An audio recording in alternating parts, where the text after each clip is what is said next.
नमस्कार। आज बात करते हैं एक बहुत ही दिलचस्प टॉपिक पर, पैसिव इनकम। हम सब ने इसके बारे में सुना है ना? तो आज हिमेश मदान के आइडियाज के आधार पर हम 12 ऐसे तरीकों को समझेंगे जो हमें फाइनेंशियल फ्रीडम यानी कि वित्तीय स्वतंत्रता की तरफ ले जा सकते हैं। चलिए शुरू करते हैं। वॉरेन बफेट की ये बात मतलब सीधे मुद्दे पर आती है ना? पैसिव इनकम का असली मतलब यही है। ये सिर्फ ज्यादा पैसे कमाने के बारे में नहीं है, बल्कि अपनी जिंदगी को अपनी शर्तों पर जीने की आजादी पाने के बारे में है। तो आज हम इन 5 हिस्सों पर बात करेंगे। पहले समझेंगे कि एक्टिव इनकम का जाल होता क्या है, फिर पैसिव इनकम का समाधान क्या है। इसके बाद हम कुछ जबरदस्त डिजिटल और नॉन डिजिटल आइडियाज देखेंगे और आखिर में सबसे जरूरी बात, अपना रास्ता कैसे चुनें। इसके लिए एक सिंपल सा फ्रेमवर्क देखेंगे। तो चलिए सबसे पहले उस तरीके को समझते हैं जिससे दुनिया में ज्यादातर लोग पैसा कमाते हैं, और वो है एक्टिव इनकम। ये वो मॉडल है जिसमें हम अपना समय और अपनी मेहनत को सीधे सीधे पैसे से एक्सचेंज करते हैं। तो इन दोनों में फर्क क्या है? देखिए, सीधा सा फर्क है। एक्टिव इनकम का मतलब है जब तक काम तब तक पैसा, जब तक दुकान का शटर खुला है तब तक कमाई है, जिस दिन काम बंद उस दिन इनकम भी बंद। लेकिन पैसिव इनकम ये एक ऐसा सिस्टम बनाने के बारे में है जो किसी के लिए तब भी पैसा कमाए जब वो काम नहीं कर रहा हो। तो अगर एक्टिव इनकम एक तरह का जाल है तो इससे निकलने का रास्ता क्या है? जवाब है पैसिव इनकम, यानी कि ऐसे सिस्टम्स बनाना जो हमारे बिना भी हमारे लिए लगातार काम करते रहें। इसको और आसान भाषा में समझें तो ये कुछ ऐसा है जैसे एक बार मेहनत करके पानी का नल लगा दिया, अब जब भी जरूरत हो बाल्टी अपने आप भरती रहती है। एक बार की मेहनत और फिर आराम। हाँ, पर एक बात समझना बहुत जरूरी है। पैसिव इनकम कोई जादू की छड़ी नहीं है। ये रातों रात नहीं बनती। ये ठीक एक पेड़ लगाने जैसा है। पहले बीज बोना पड़ता है, यानी आइडिया डेवलप करना पड़ता है, फिर उसे खाद पानी देना पड़ता है, मतलब शुरुआती मेहनत करनी पड़ती है। और जब वो पेड़ बड़ा हो जाता है तब जाकर वो जिंदगी भर फल देता है।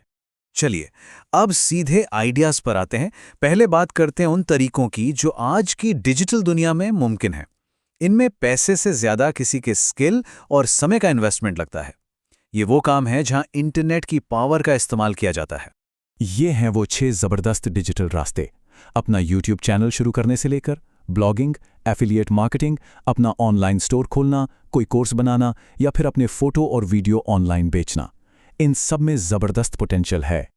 अब जरा ई कॉमर्स को ही देख लीजिए। आज ये इंडस्ट्री 3.5 लाख करोड़ की है और अंदाजा है कि अगले 3 साल में ये 9 लाख करोड़ तक पहुंच जाएगी। मतलब आप समझ सकते हैं कि ऑनलाइन दुनिया में कितना बड़ा अवसर है। और व्लॉगिंग का क्या? गूगल पर हर दिन हर एक दिन 850 करोड़ सर्च होते हैं। हर सर्च कंटेंट बनाने वालों के लिए एक मौका है। ये इंडस्ट्री सच में बहुत बड़ी है। अच्छा, अब डिजिटल दुनिया से बाहर निकलकर उन तरीकों पर आते हैं जो हमारी फिजिकल दुनिया में मौजूद हैं। हो सकता है इनमें से कुछ में ज्यादा पैसों की जरूरत पड़े, लेकिन ये भी स्थायी इनकम बनाने के बेहतरीन मौके देते हैं। ये हैं 6 non digital ideas. Insurance agency और रियल एस्टेट जैसे पारंपरिक बिजनेस से लेकर अपनी कार किराए पर देना या अपनी किताब पब्लिश करने जैसे नए जमाने के आइडियाज तक। चलिए इनमें से कुछ के आंकड़ों को देखते हैं। जैसे इंश्योरेंस इंडस्ट्री को ही देखिए। इंडिया में सिर्फ 3% लोगों के पास बीमा है, जबकि डेवलप्ड देशों में ये 60% से भी ज्यादा है। ये जो गैप है, ये एक बहुत बड़ा बाजार है जिसमें ग्रोथ की जबरदस्त संभावनाएं हैं। इसी तरह जो कार रेंटल इंडस्ट्री है वो आज 16,000 करोड़ रुपए की है और भारत दुनिया के सबसे तेजी से बढ़ते बाजारों में से एक है। ये दिखाता है कि सही जगह पर पैसा लगाकर कितनी बड़ी पैसिव इनकम बनाई जा सकती है। तो अब हमारे सामने 12 अलग अलग आइडियाज हैं, लेकिन सबसे बड़ा सवाल, शुरू कहां से करें? ये आखिरी हिस्सा इसी सवाल का जवाब देगा। इतने सारे अच्छे ऑप्शंस देखकर कंफ्यूज होना तो बिल्कुल नॉर्मल है। तो क्या कोई तरीका है जिससे ये उलझन दूर हो और एक साफ फैसला लिया जा सके? जी हां, बिल्कुल है। इसे कहते हैं 3 आइज फ्रेमवर्क। बहुत सिंपल है। हर आइडिया को इन 3 सवालों से परखना है।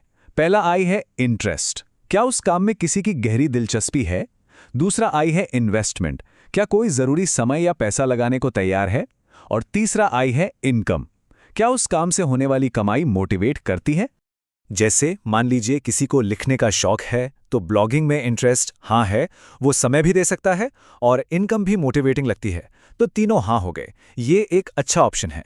वहीं रियल एस्टेट में इंटरेस्ट और इनकम तो अच्छी है, पर शायद अभी पैसे का इन्वेस्टमेंट मुमकिन नहीं है, तो इसे बाद के लिए रखा जा सकता है। ये फ्रेमवर्क बहुत क्लैरिटी देता है। और आखिर में हिमेश मदान का ये जो मूल मंत्र है, इसे याद रखना बहुत जरूरी है। हम सोचते हैं कि पैसा आए तो मैं कुछ करूं, लेकिन पैसा कहता है तू कुछ कर तो मैं आऊं। मतलब पहला कदम उठाना सबसे जरूरी है। तो अब सवाल ये है कि इन 12 रास्तों में से वो पहला कदम कौन सा होगा? सोचिए, प्लान कीजिए और उस फाइनेंशियल फ्रीडम की तरफ अपना पहला कदम बढ़ाइए।